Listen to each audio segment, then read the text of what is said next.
Hello दोस्तों, नमस्ते प्रणाम। हम किरण शर्मा।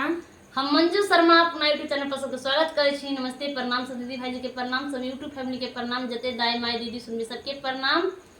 और जय लक्ष्मी माता, जय लक्ष्मी माता, जय छठी मैया। और हम दोनों देवरानी जेठानी जा रहे थे बहुत प्यारा से लक्ष्मी जी के गीत गावा। हाँ सब जरूर सुनब, जरूर कमेंट करके बताब किनका सबके गीत पसंद है, किनका सबके नहीं। और फुल वाच करके हाँ सब जरूर सुनब। बहुत प्यारा से लक्ष्मी जी के गीत है।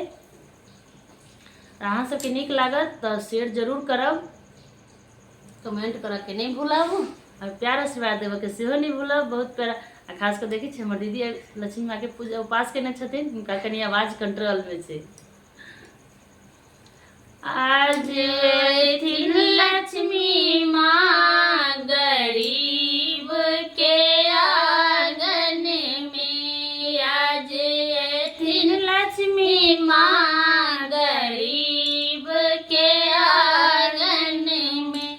सोने की राही गंगा जल पानी, सोने सुराही गंगा जल पानी।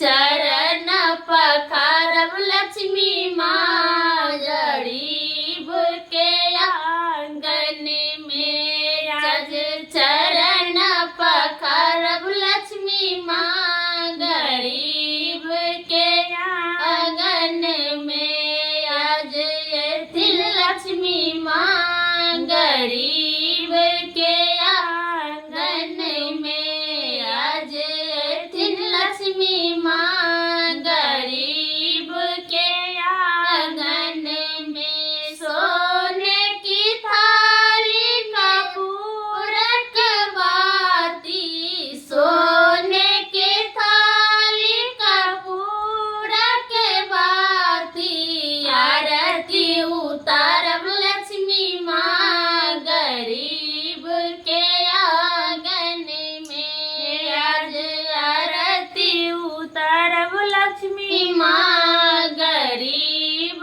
के आंगन में। आज एथिन लक्ष्मी माँ गरीब